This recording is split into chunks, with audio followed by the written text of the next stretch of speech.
বন্ধু আমার।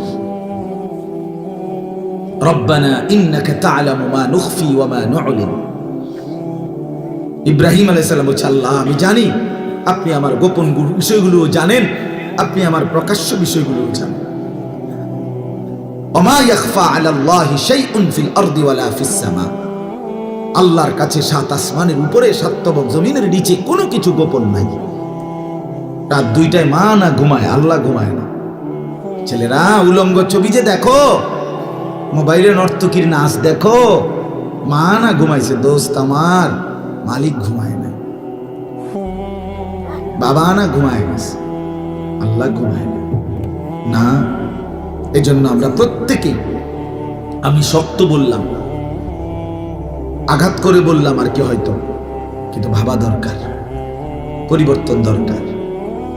ছেলেদের কাছে অনুরোধ, বাবা এই সমাজ তোমার কাছে অনেক কিছু চায়, এই জনগোষ্ঠী তোমার কাছে ভালো কিছু চায়। তোমার মা তোমার স্বপ্ন দেখে বড় করছে, তোমার বাবা তোমার একটা স্বপ্ন দেখে বড় করছে। আমার বাবার স্বপ্ন ছিল, আমার 5 ছেলে, আমরা 5 ভাই। আমার আব্বা মা বলতো যে আমাদের স্বপ্ন ছিল 5 ছেলেই আমার বাবার কবরের চারদিকে দাঁড়াইব, 5 ছেলেই আলেম হবে। আলহামদুলিল্লাহ আমার বাবার 5 ছেলেই আলেম হয়েছে। প্রতিটা বাবার স্বপ্ন থাকে, মার স্বপ্ন থাকে, কোলের বাচ্চাকে মা বড় যত্ন করে দুধ খাওয়ায়, এই জিন্দেগি নষ্ট করে দেওয়ার জন্য। আজকে 16 বছরে তুমি জীবনটা নষ্ট করে দিবা, এজন্য মা দুধ খাওয়াই না, এজন্য বাবা আদর যত্ন করে লালন পালন করে নাই। বন্ধু, বিদেশের জমিনে যে সমস্ত লোকরা পড়ে আছে, ওরা বিদেশের মাটিতে 6 বছর 12 বছর 16 বছর এত কষ্ট করে কামাই রোজগার করে কলিজা পানি করে বছরের পর বছর 12 ঘন্টা ডিউটি করার পরে নিজেদের রুমে আইসা যারা কোনোদিন মাকে দেখে না, বোনকে দেখে না, স্ত্রীকে দেখে না, ছেলে মেয়েকে দেখে না, সে মানুষটা কি পরিমাণ কলিজাটা পাথর বাইন্দা কয়টা টাকার জন্য, বউ বাচ্চার সন্তানদের জীবন গঠনের জন্য এই টাকার আশায় বিদেশের জমিনে দিনের পর দিন রাতের পর রাত পড়ে থাকে। বিনিময়ে তুমি বুঝি এই মোবাইল টিপ্পা, উলঙ্গ ছবি দেখা এই টাকাগুলো নষ্ট করে দিবা, এই জিন্দেগি নষ্ট করে দিবা, এই আশা? এটাই কথা ছিল ভাইয়া।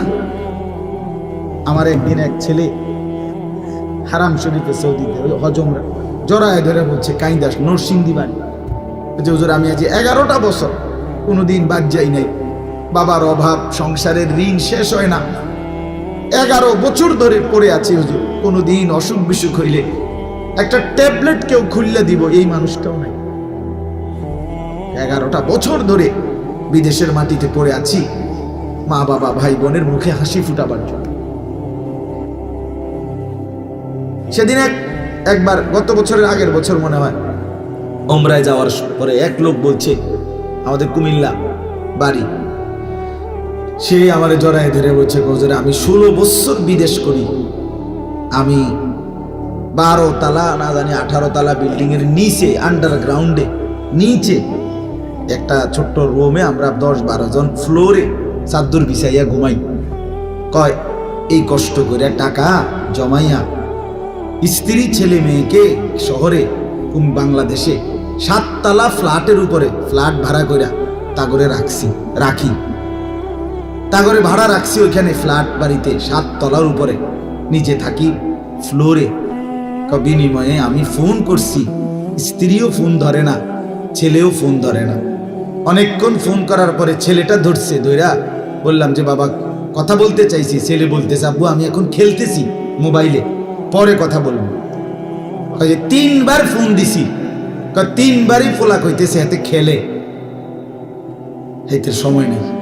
উনি নিজে আমারে বলছে, হুজুর আমি কাউরে না জানাইয়া শেষে টিকিট কইরা দেশে আইছি, আইয়া 7 তলার থেকে লাইতে ফোলাটারে নিচে নামাইছি, আর বেডিরে কইছি তুইও না, গ্রামে যেই মাটির ঘরে থাকতি ওই এখানেই থাক। এরপরে নামাইয়া তারারে গ্রামে থুইয়া বাইত রাখিয়া বিল্ডিং সাইরা তারপর আইছি।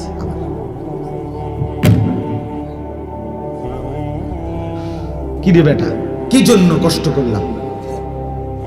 একজন বাবার এই কষ্ট এই আমি প্রতিদিন বলি, এই ছেলেগুলোরে 2 আঙ্গুলে অনবরত মোবাইল টিপ্পা হাজার হাজার কোটি কোটি টাকা শেষ করে দিচ্ছে। এখন এইভাবে তো বাবা রাজার ধনও ফুরায় যায়, এভাবে তো 7 রাজার সম্পদও কি হয়ে যাবে, শেষ হয়ে যাবে।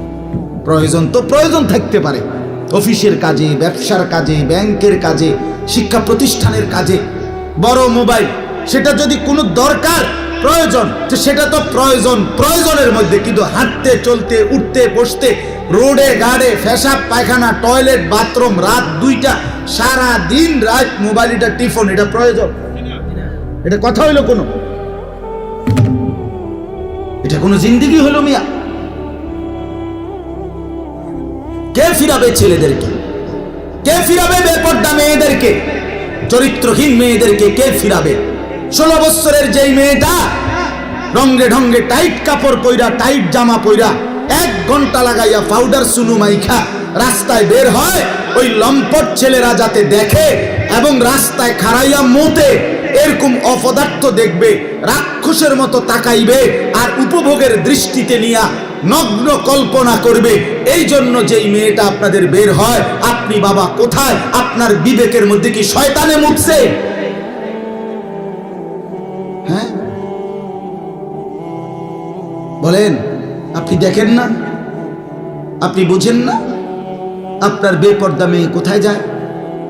আপনার বেপর্দা স্ত্রী কোথায় যায়? আপনার ঘরে যে রঙিন টেলিভিশন চলে, সিনেমা, নর্তকীর নাচ, উলঙ্গ ছবি, নাচ গান, হিন্দি সিরিয়াল, হ্যাঁ স্টার জলসা, এগুলো যে দেখে, এইগুলো দেখে আপনার বিবি বাচ্চা কি শিখে আপনি বুঝেন না? কথা বলেন না কেন? কে শুধরাবে? কে শুধরাবে? এই জন্য বললাম, আমাদের এই মাদ্রাসাগুলো উম্মতের শেষ আখিরি ঠিকানা, মুসলমানের ঈমান আমল বাঁচাবার শেষ কেন্দ্র মাদ্রাসা। বলেন আলহামদুলিল্লাহ, বলেন আলহামদুলিল্লাহ। আপনাদের ছেলেদেরকেও বাঁচাইতে হবে, আপনাদের মেয়েদেরকেও বাঁচাইতে হবে। আপনাদের আল্লাহ কাছে যে জানতে হবে, ছেলে কি করবে, মেয়ে কি করবে, পুরুষ কি করবে, নারী কি করবে, এটা আল্লাহ বলে দিবে।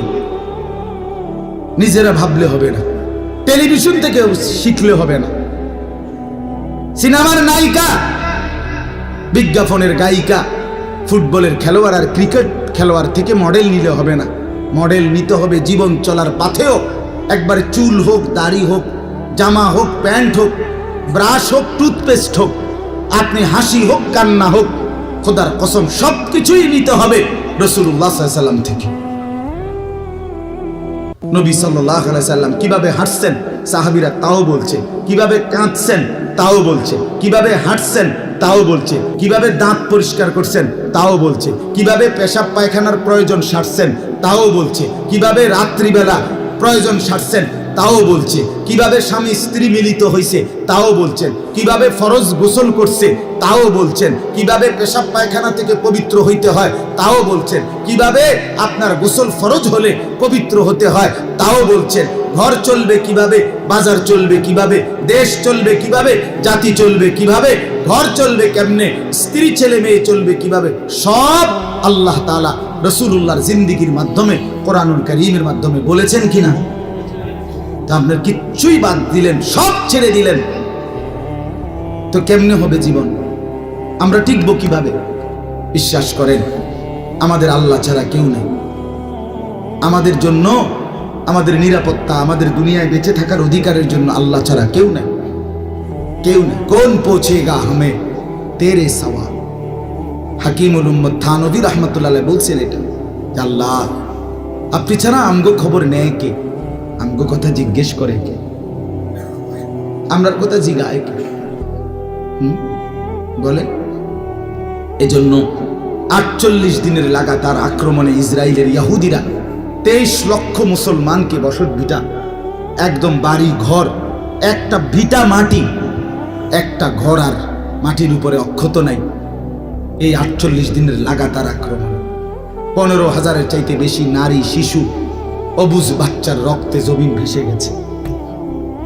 শহীদ, শহীদ মায়ের রক্ত, শহীদ বোনের রক্তে শহীদ মাসুম বাচ্চার রক্তে আল্লাহর জমিন ভেসে গেছে। হাজার হাজার মুসলিম নারী, শিশু, বৃদ্ধ হাসপাতালের বেডে চিকিৎসায় অনাদরে, অবহেলায়, অকাতরে পড়ে গেছে। মুসলমান তার লাশ নিজের জন্মভূমিতে দাফন করার অধিকার পায় না। আমরা নিজের পত্রিকায় দেখছি ফিলিস্তিনের মুসলমানের লাশ কুকুরে টানা হেঁচড়া করতেছে, দাফনের অভাবে পড়ে আছে। আর কত নির্যাতন, জুলুম দেখলে, মুসলমানের উপরে আর কত পরিমাণ আঘাত দেখলে আমরা বুঝবো যে আমাদের আল্লাহকে ডাকা দরকার। বলে আমাদের মাদের পর্দা দরকার, আমাদের ছেলেদের সেজদা দরকার, আমাদের বাবাদের হালাল উপার্জন দরকার। কখন বুঝবো? আমাদের বিজয় আসবে না আমনে বইয়া বইয়া আমরা যে যেমনে চলমু, আর আল্লাহ আবাবিল পাঠাইয়া ধ্বংস করে দিব কাফের। আর আপনি বিড়ি খাইবেন, বহন খাইবেন, চা দোয়ানে বইয়ে বইয়ে টেলিভিশন চাইবেন, আপনি সুদের টিয়া গণবেন, আর আমনের ফুতে বেড়ি ছবি দেখবো, আমনের মাইয়া পরের ফোলার লগে সম্পর্ক করব। আর আল্লাহ তাআলা আবাবিল পাঠাইয়া, ফেরেশতা পাঠাইয়া কাফের মুশরিক ধ্বংস করে আপনারে আমারে নিরাপত্তা দিব? জি না, না বন্ধু। কোরআনুল কারীমে আল্লাহ বলছেন ইন তানসুরুল্লাহ, খেয়াল করেন কথাটা, ইন তানসুরুল্লাহ ইয়ানসুরকুম, কোরআনে আছে।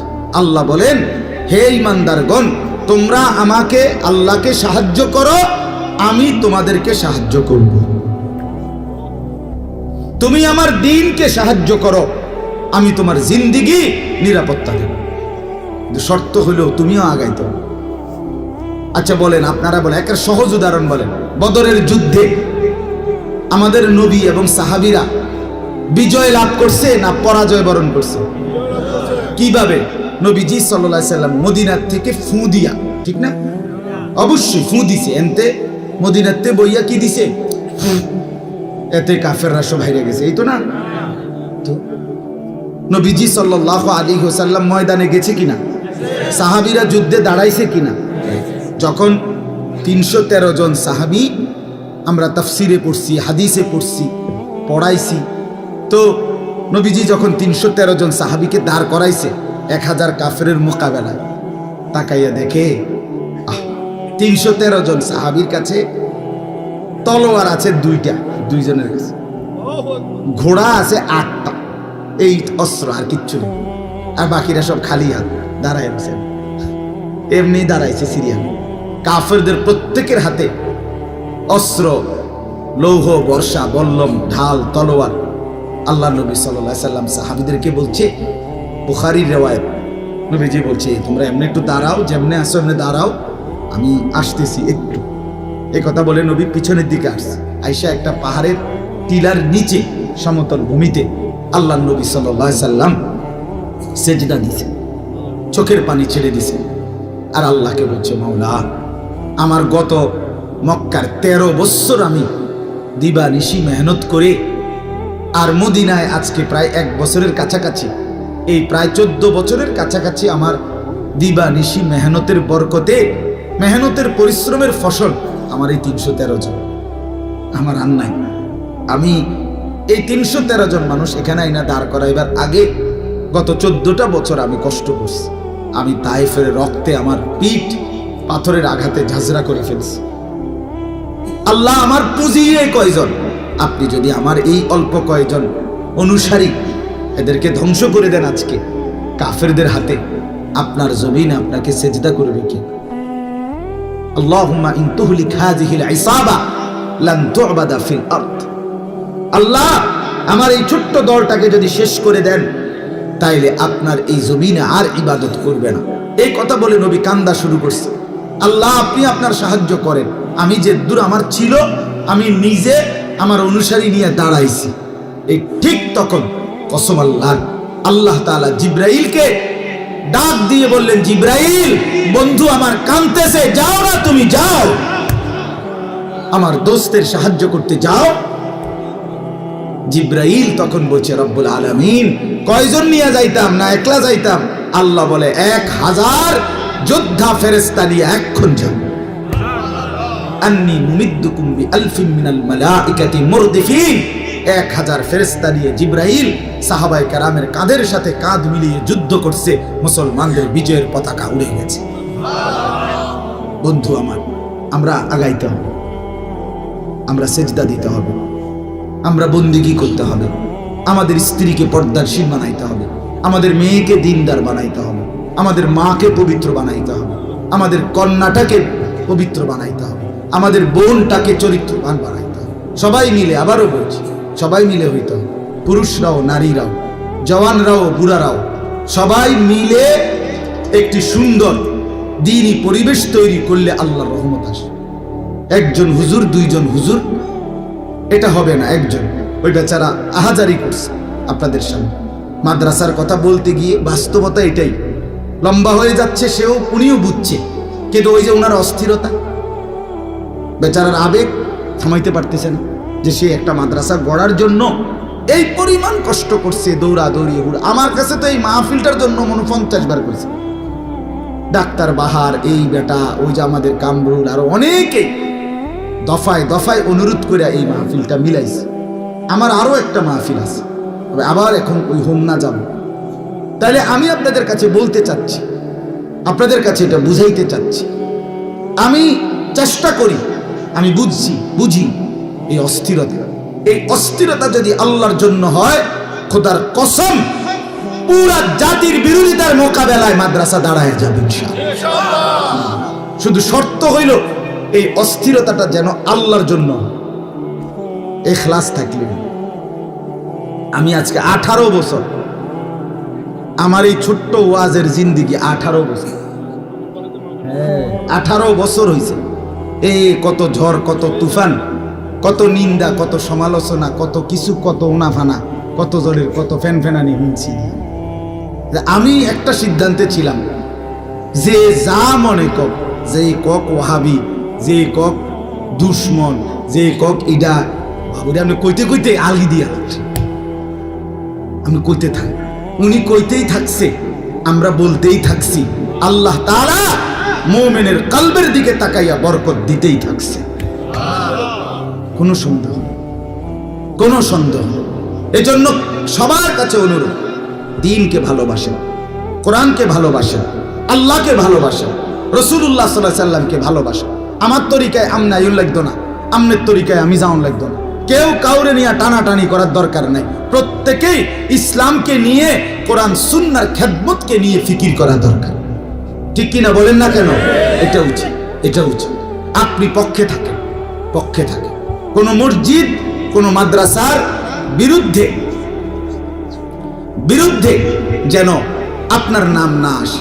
আমি এটা সবসময় বলি, কোন মসজিদ মাদ্রাসার বিরুদ্ধে এই কথাটা যেন না আসে যে এই লোকটা মসজিদের বিরুদ্ধে, মাদ্রাসার বিরুদ্ধে, এটা যেন না হয়। তাহলে কষ্ট পাবেন, তাইলে কষ্ট পাইবেন। আমি অনুরোধ করলাম, আমরা প্রত্যেকেই মিলে মিশে দ্বীনের ফিকির করেন, দ্বীনের ফিকির করেন, সমাজটা ভালো করেন, ছেলেদেরকে নামাজি বানাইবার ফিকির করেন, মেয়েদেরকে পর্দানশীল চরিত্রবান বানাইবার ফিকির করেন।